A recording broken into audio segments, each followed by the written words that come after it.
Bom, vamos lá. Tiago, então, Tiago, capítulo 1, do 12 ao 18. Tiago, capítulo 1, do 12 ao 18. A origem do... A gente pode colocar um subtítulo, né? A origem do pecado e a origem do bem. Ou então a origem do mal e a origem do bem, tá bom? É basicamente isso que Tiago vai trabalhar aí. Nós não vamos avançar tanto. Nós vamos trabalhar isso daí, mas não vamos assim... A ideia não digamos... andar tanto, né, tão depressa. Vamos andar com calma, vamos caminhar pela carta com calma, fazendo comentários com calma, não vamos fazer isso assim apressadamente, né? Vamos fazer com calma, tá bom? Então vamos na calma aí, nós vamos trabalhar hoje do capítulo 1, do 12 até o 18, se assim o Senhor Deus permitir. Já está aqui o verso aí 14, né? Talvez 14 ali, vou voltar aqui, né? Aí o verso vai do verso 12. Vamos lá então? Quem encontrou aí? Carta de Tiago, capítulo 1, do verso 12 em diante, tá bom? Certo? A origem do pecado, ou então a origem do mal e a origem do bem. Primeira parte então, diz aí o verso 12: bem-aventurado o homem que suporta com perseverança a provação, porque depois de ser sido aprovado, receberá a coroa da vida, a qual o Senhor prometeu aos que o amam. Esse primeiro versículo. Esse primeiro versículo, de certa forma, ainda faz parte dos versos anteriores, da ideia anterior, tá? Da questão que nós já estudamos semana passada, de ser provado, tá? De provações. Então, ele diz, feliz é o homem, porque a ideia de bem-aventurado, né, é essa daí. Feliz o homem que o quê? Suporta, com perseverança, com paciência, com maturidade, aprovação. Eu falei aqui, perseverança está escrito, é uma tradução. Eu poderia colocar com paciência, eu posso colocar também com a ideia de maturidade, que passa pelo momento de provação, momento de adversidades externas, porque que trata mais de algo externo, de lutas externas, de perseguições, por exemplo, como era aquele contexto muito, né? E outros tipos de provações, de tribulações, de adversidades, tá? Então, o homem, ele é feliz, ele consegue ser feliz quando ele passa, como diz o texto, aqui nessa tradução diz, bem-aventurado o homem que sofre a tentação, porque quando for provado, embora aqui na minha tradução esteja bem-aventurado o homem que suporta com perseverança a provação, tá? E aqui um pouquinho diferente, é que a palavra no grego tem duplo sentido. Por isso que há traduções que colocam provação e tentação, porque no grego a palavra aqui tem a ver com provação externa. E depois nós vamos ver, e nós vimos a questão das provações internas, que nós vamos ver, tá? Nós vamos ver, tá? Então, olha bem, bem-aventurado o homem que sofre a tentação, porque quando for provado, receberá a coroa o quê? Da vida, a qual o Senhor tem prometido aos que o amam. É um pouco diferente a tradução, mas vai dar o mesmo resultado, certo? Então, feliz é esse homem, que quando ele aqui, tentação externa ou provação, tá? Externa, quando ele tem essas lutas, e todos nós temos lutas, quem não tem? Período da pandemia, quem não tem luta? Você não tem luta? Eu tenho luta, todos temos luta. Mas quem não tem? Alguém diz, pode falar assim, eu nunca tive. Como cristão, então, eu nunca tive provação. Eu nunca tive nada externamente que me perturbasse, alguém que me perseguisse, alguém que falasse mal de mim, alguém que se levantou contra mim, ou outro tipo de situação, um outro tipo de situação que me perturbou, que me estressou. Quem nunca teve? Todos nós temos.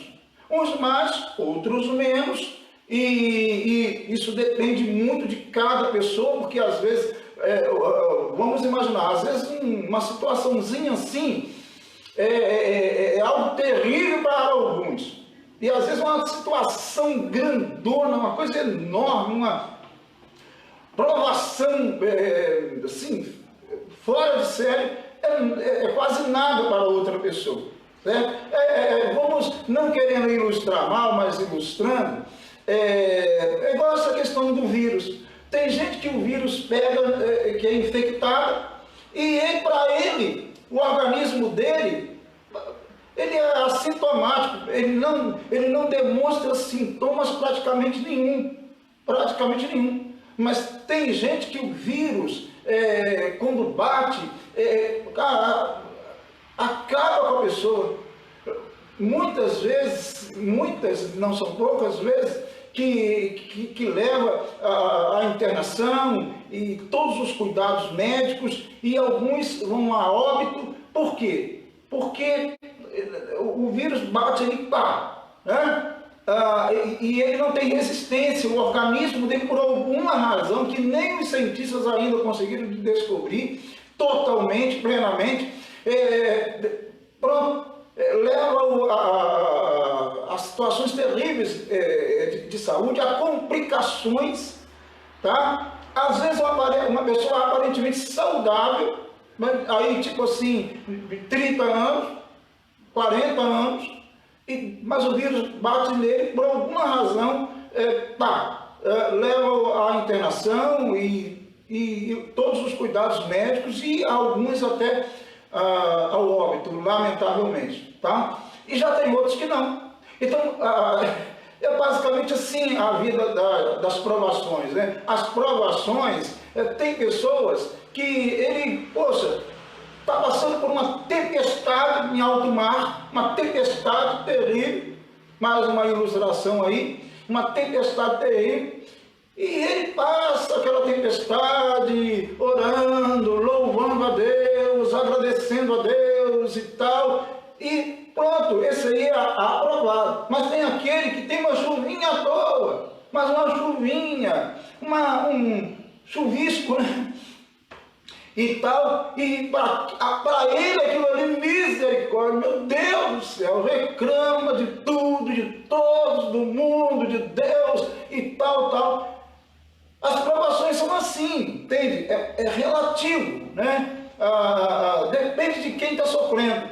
É claro que aquele que se fortalece em Cristo Jesus e que alcança, como nós falamos semana passada, a sabedoria de Deus, ele vai conseguir passar pelas provações com mais facilidade, né? Ele vai ter mais maturidade nesse processo de provação, tá? É isso daí.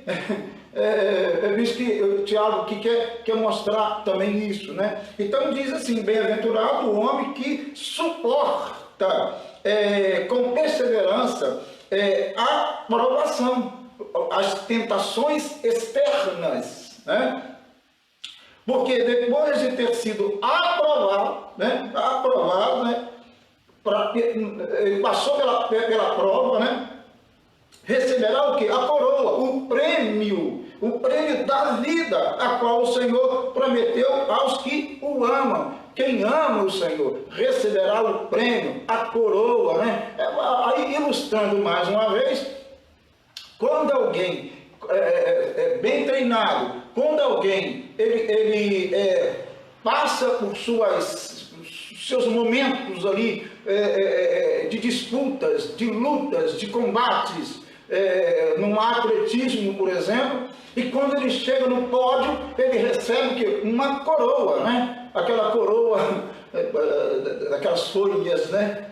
Folhas de ouro, de bronze, sei lá, né? Aquelas coisas legais, né? Das Olimpíadas, por exemplo, ou então medalha, né? Ele ganha prêmio, tá? A ideia do cristão é exatamente isso, a prova do cristão. Ele pode ser, sim, aprovado se ele ama o Senhor, se ele alcançou essa sabedoria para passar pelas provações com maturidade, né? Etc, etc, etc. Então ele vai ser aprovado. Tá? Todos nós estamos sendo de um jeito ou do outro provados nesta vida. Passamos por lutas e mais lutas aqui. Tem até um hino que fala disso, né? Bom, agora o verso 13. Diz assim, agora há uma mudança aí, nós vamos entender isso no texto, vamos tentar entender. Ninguém, ao ser tentado, agora há uma mudança aqui, porque o que parece aqui é que agora há uma tentação a partir do interior, de dentro, tá? De cada um. Tá? Então, ninguém, ao ser tentado, diga, sou tentado por Deus. Porque Deus não pode ser tentado pelo mal. E Ele mesmo a ninguém tenta. Espera aí. A provação externa pode ter origem, sim, tem uma permissão de Deus, digamos assim. Certo? Ou até enviada por Deus. A tentação, no sentido de aquilo que brota do interior da gente, né? E o texto vai conduzir isso daí. Ninguém, ao ser tentado nesse sentido, pode ser tentado por Deus. Talvez aqui Tiago esteja combatendo uma doutrina judaica, né? Que falava do impulso do mal, tá? Que Deus, a origem do impulso do mal está em Deus, que eles falam, né, Yetzer, Hará, que é esse impulso do mal.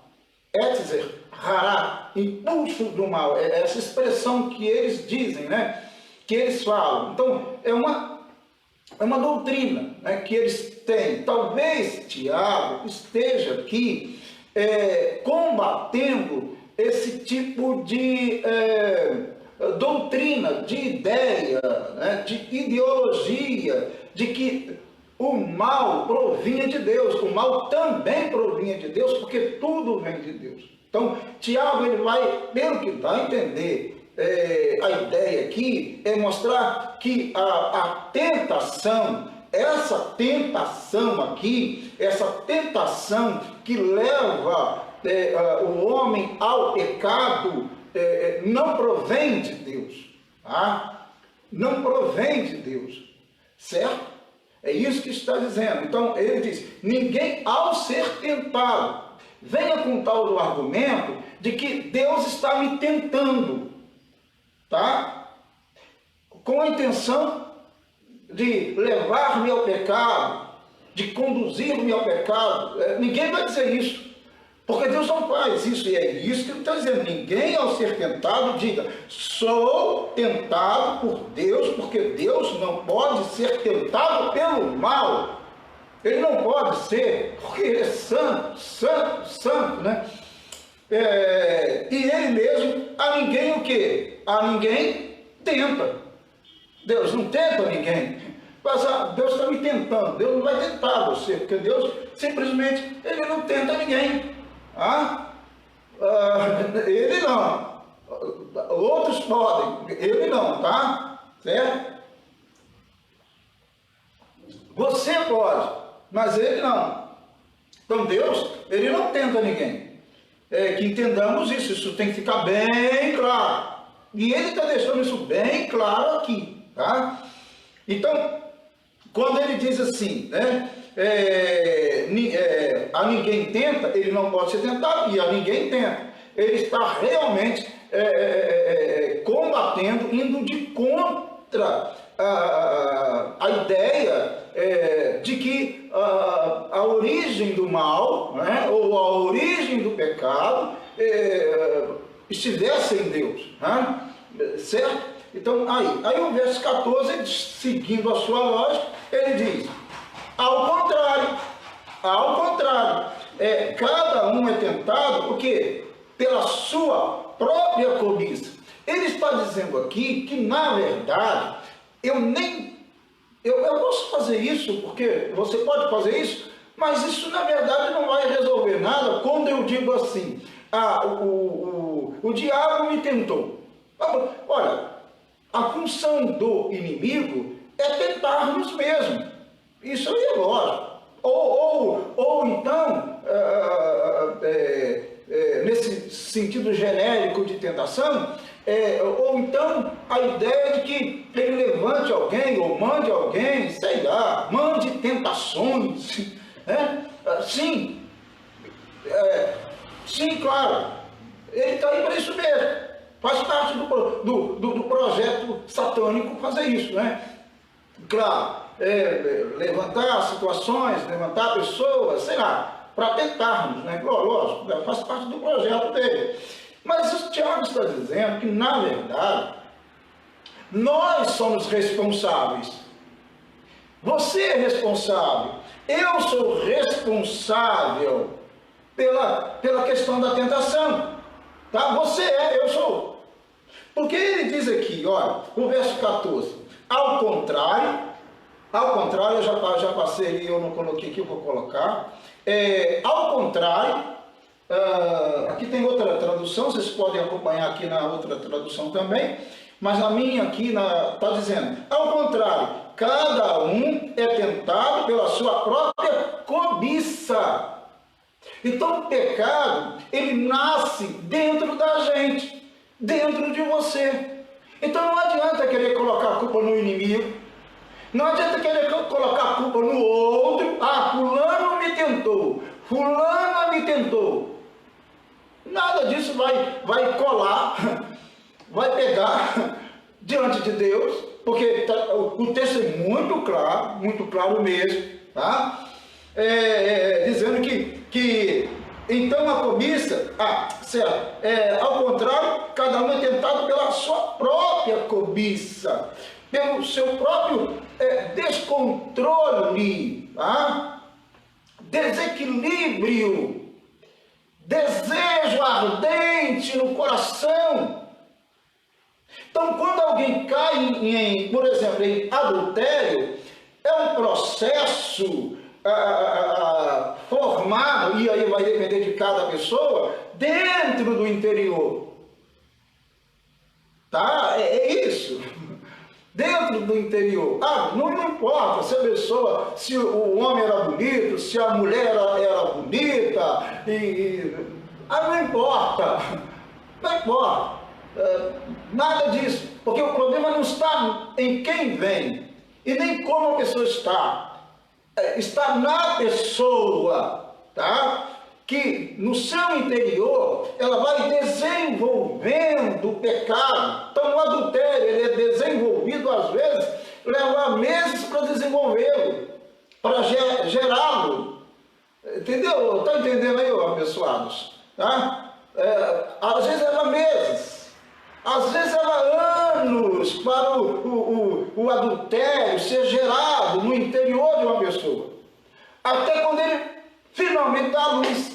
Aqui não são só 9 meses, não. Podem ser 30 dias, podem ser 60 dias, podem ser 3 anos, 4 anos, até que o pecado do adultério, eu estou colocando apenas a questão desse pecado. Poderia colocar outros. Poderia colocar, por exemplo, o homicídio. Alguém planeja matar alguém, e isso leva dias, meses, anos, até que ele execute. Entende? Aqui você está falando do adultério, tão comum, né? Infelizmente, e as pessoas ficam colocando culpa no outro, não, porque o outro me tentou, porque o outro falou assim, porque o outro falou daquele jeito. Não. O que o Tiago está explicando é que cada um é tentado pela sua própria cobiça, tá? E ele diz,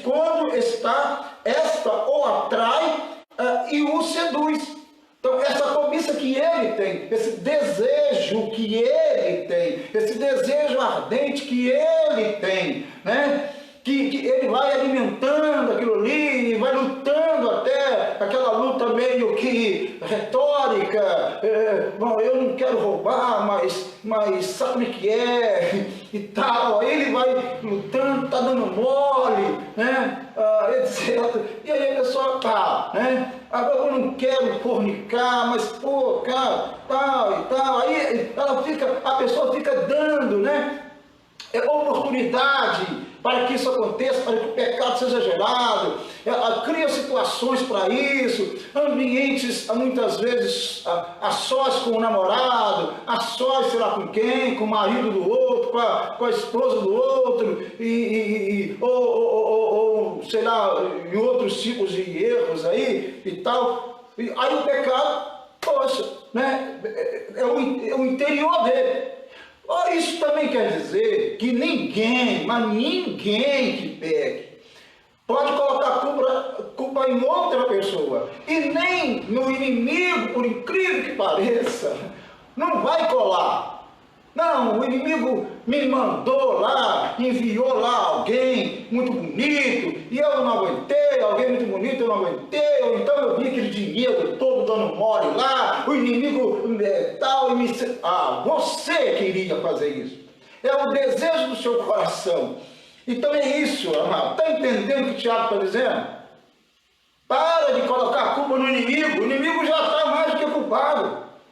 Está mais do que culpado. Não vai colar. Quando Davi pecou lá, a Bíblia não dá detalhe, quando ele adulterou, a Bíblia não dá detalhe quanto tempo foi o processo ali, que ele olhou a mulher lá, né? Lá do seu palácio, né? Olhou a mulher tomando banho lá, tal. A Bíblia não diz quanto tempo.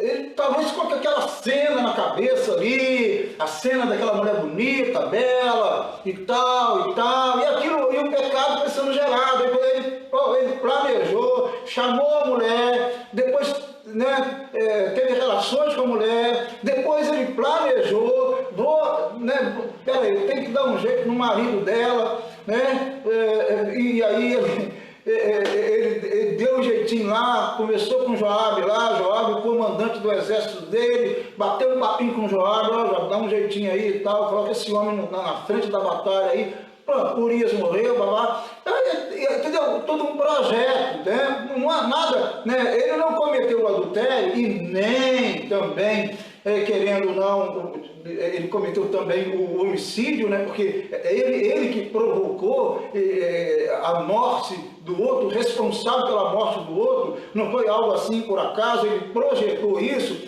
então não foi assim por acaso, é um projeto, né? Então isso nasce aqui dentro. Nasce aqui dentro. Por isso que nós temos que cortar o mal pela raiz. O mal pela raiz.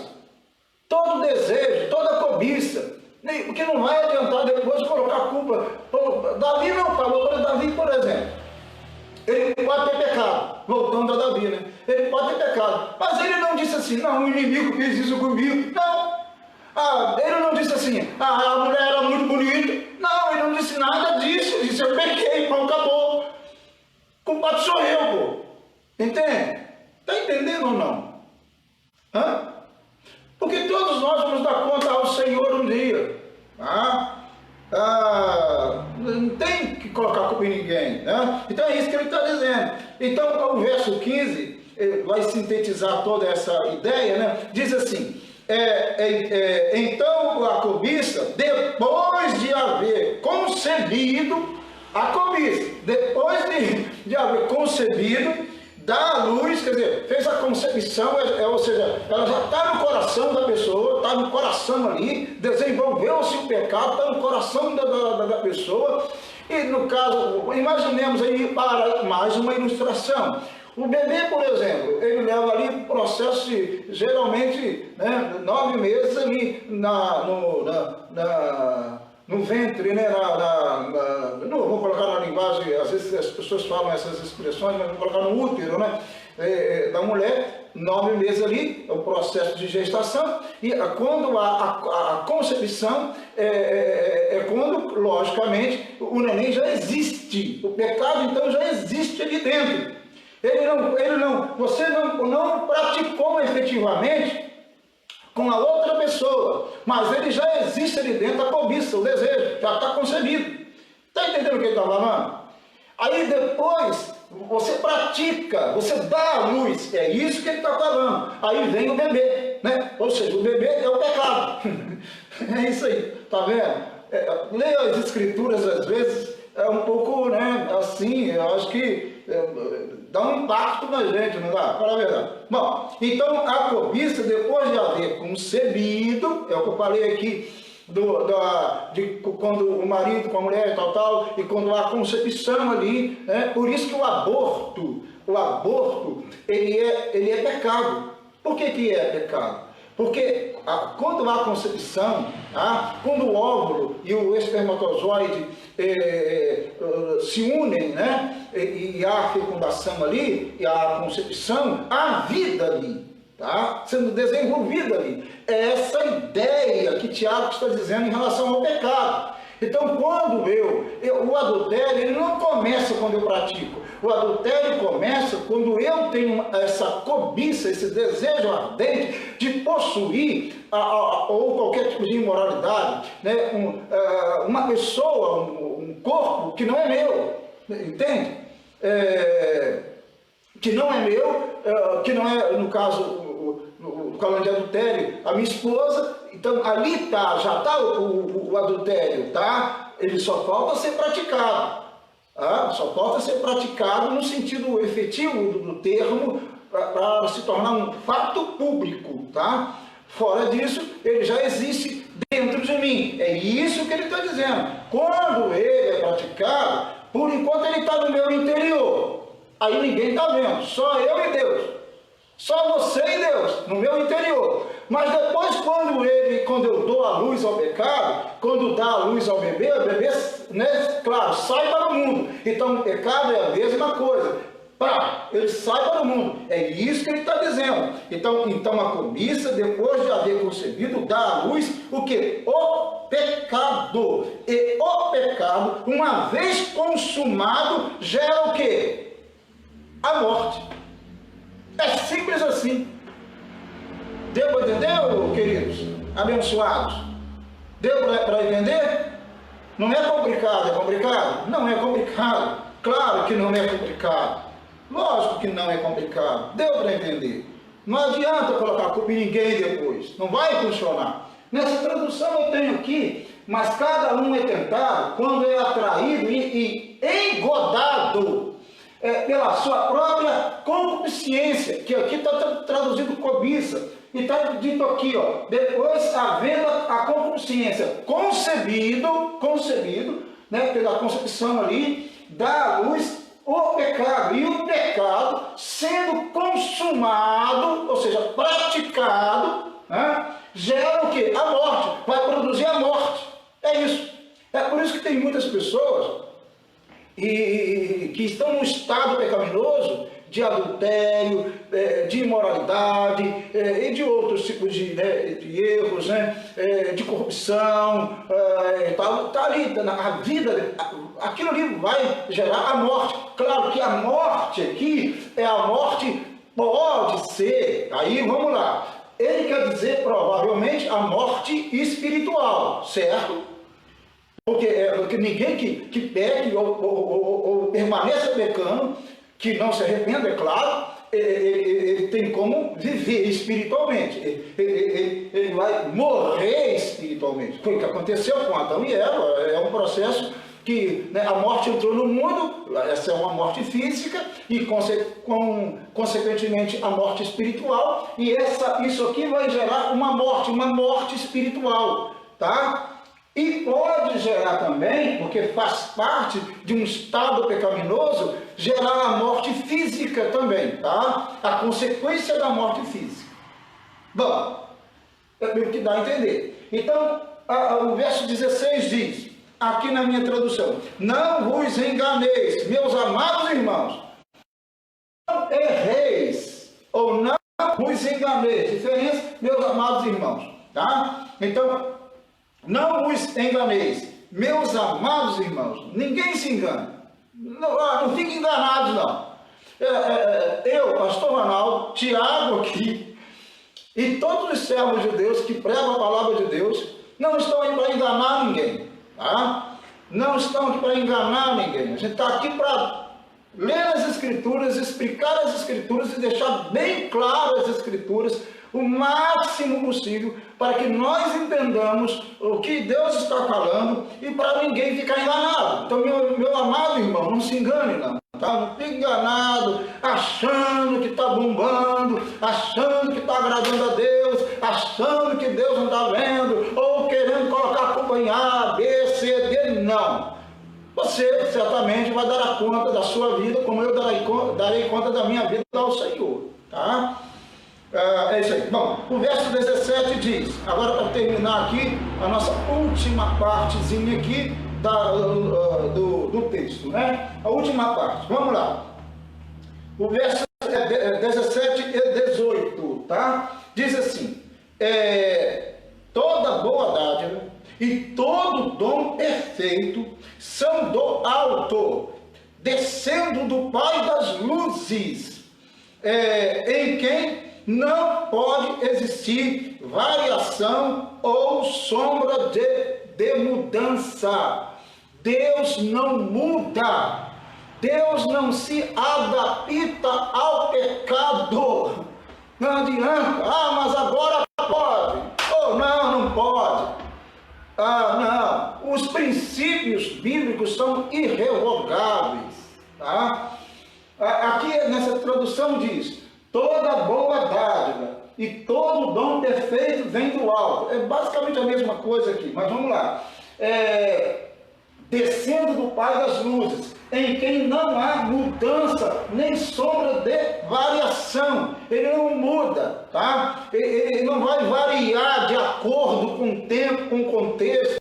Peraí, não, naquele tempo adultério não era pecado, mas agora, não.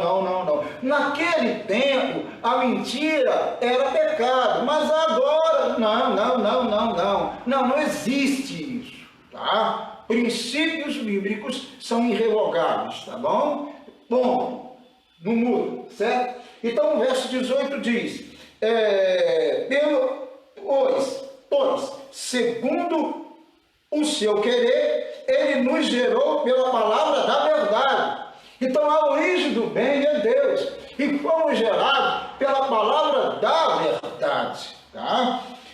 Para que fôssemos como que primícias de suas criaturas, os primeiros que viriam, né? Os primeiros que viriam, falando nós somos gerados em Cristo Jesus, tá? Essa ideia, né? Fomos gerados em Cristo Jesus, tá? Aí, o que nós pensamos aqui? Qual é o resumo disso tudo? A morte é um produto o quê? É um produto do pecado. Pronto. Eu sou provado externamente, tá? Eu tenho provações. Essas provações podem acontecer com qualquer cristão. Paulo foi provado, e era um cristão genuíno, um teólogo, um missionário, inquestionável. Foi provado. Pedro foi provado. Todos os discípulos de Cristo foram provados. Só que alguns foram aprovados e outros reprovados. Por quê? Porque não alcançaram a sabedoria de Deus, que tem a ver com equilíbrio, que tem a ver com maturidade nesse processo de provação externa. Tá? E todos nós, de certa forma, de um jeito ou do outro, em um tempo da vida, fomos tentado de alguma forma a fazer alguma coisa errada, a ser conduzido ao pecado, e aí vai depender da reação de cada um às propostas que nós mesmos, claro que o inimigo tem suas propostas, lógico, né? Mas a questão aqui, a responsabilidade, são as nossas próprias propostas, tá? E vai depender de cada pessoa, quando recebe essas propostas, ele reagir fortemente, né? E dizer não ao pecado logo de cara. Não deixar ele criar raiz, né? Espaço, não deixar ele ser gerado. Tá bom? Então, o que eu tenho que fazer? É um processo que logo quando vem um pensamento, quando vem uma ideia, quando vem qualquer... eu logo corto. E eu não deixo aquilo virar o que é chamado aqui de uma cobiça, um desejo ardente, né? Uma concupiscência, que é outro termo que esse texto aqui usa, tá? Que é isso mesmo, é desejo ardente mesmo, né? Descontrolado, desequilibrado, né? De fazer, de querer, de possuir, de ter alguma coisa, né? Ter a mulher do outro, ter o dinheiro do outro, etc, tá? E aí vai embora. Então, é isso que ele está dizendo aqui, nessa segunda parte aqui, né? Nessa parte aqui, tá? Então, por isso que ele diz, ao contrário, cada um é tentado que pela sua própria cobiça, seu desejo dentro do seu coração, e depois vai dar luz, né? Vai dar a luz ao pecado. E ele diz que a origem, então, do pecado, na verdade, está no coração do homem. Falando de contextos terrenos, né? É claro que nós sabemos que a origem do mal e do pecado, e Satanás ele plantou na terra, né? Isso daí, e o homem se alinhou com o inimigo, lamentavelmente, né? Então gerou a morte na humanidade, e a humanidade ela é inclinada ao pecado, né? Ela está depravada, essas coisas todas nós sabemos, né? Muito bem, mas nós sabemos que enquanto vivemos aqui, nós não somos obrigados, e pelo contrário, né, nós temos todas as condições espirituais em Deus, em Cristo, pelo poder do Espírito Santo, de vencer o pecado e dizer não ao pecado. Então, a cobiça, ela não pode nascer no meu coração, porque se eu deixar a cobiça nascer e desenvolver, claro, o pecado vai ser gerado, vai ser concebido, e aí eu vou praticá-lo, tá? E aí pode ser adultério, pode ser fornicação, pode ser qualquer tipo de imoralidade, pode ser um homicídio até, pode ser furto, pode ser, são tantas outras coisas, tudo aquilo que foi errado, né, brota do interior do nosso coração. Eu espero que você esteja entendendo aí o que está dizendo, tá bom? O que o texto está dizendo. Eu quero ler só mais uma vez, pois segundo o seu querer, né, ele nos gerou pela palavra da verdade. A origem do bem está em Deus. Tá? A origem do bem está em Deus. Deus não pratica, não pode fazê-lo, praticar o mal, e nem pode levar ninguém, conduzir ninguém ao mal, conduzir ninguém ao pecado. Tá? Ele está refutando a ideia que podia ser dos judeus e de alguns, pelo menos, que defendiam que até o mal tinha origem em Deus, tá bom? Ele está refutando isso daí e as desculpas que as pessoas dão para pecar, tá? Pois segundo o seu querer de Deus, ele nos gerou pela palavra da verdade para que fôssemos como que primícias, né? Os primeiros que viriam, né? No caso, primícias tem a ver com os primeiros de suas criaturas, de suas novas criaturas produzidas pelo Evangelho de Cristo Jesus, pela palavra de Deus, tá? Novas criaturas em Cristo Jesus para viver uma vida nova na presença de Deus, né? Uma vida longe do pecado, tá? Uma vida distante do pecado e não deixando o pecado entrar em seus corações, em suas vidas e dominá-los, né? É isso daí. Então, meu amado, meu querido, minha amada, né?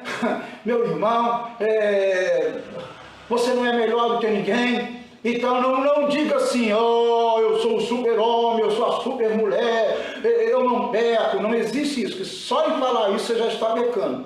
Tá? Então você tem que ficar atento, orando ao Senhor, lendo a palavra dele, e qualquer sentimento e qualquer desejo que não seja o desejo de Deus, que não seja o desejo bom, você deve refutá-lo, você deve logo dizer não, e dizer não, eu não quero relações com o pecado, porque eu sei o que o pecado vai dar, eu sei aonde quem peca vai dar, tá? O que vai acontecer com quem peca. Então eu não quero relações com o pecado, e pá, né? Vem aquele desejo, um pensamento ligado a uma mulher que não é a sua, ligado a algo que não é um dinheiro, por exemplo, possuir um dinheiro que não é seu, vem, está repreendido em nome de Jesus. Acabou. Tá? Não deixa aquilo ser concebido, não deixa aquilo ser gerado, e muito menos dar luz ao pecado, tá? Porque é um processo, como eu disse aqui, você tem que logo refutar e mostrar que você não quer relação com o pecado, que você não quer ligação com o pecado, que você não quer pecar diante de Deus, porque depois não vai adiantar querer dar desculpas e dizer, ah, ele me tentou, ela me tentou, o inimigo que fez isso. Não, porque você, Tiago está dizendo bem claramente, você, eu, sou o responsável, a cobiça do nosso coração, o desejo do nosso coração, pelos prazeres mundanos, carnais, sim, o desejo do meu próprio coração, dentro de mim, que produziu isso. Então eu sou responsável pelo pecado que é gerado na vida da gente. Se você não quer pecar, você seja claro, eu não quero pecar, acabou. E você então vai fazer tudo para que isso não aconteça. Orando, tendo a palavra de Deus, consagrando a sua vida e, claro, tomando todos os cuidados, todas as prudências necessárias. Amém? Deus abençoe sua vida em nome de Jesus.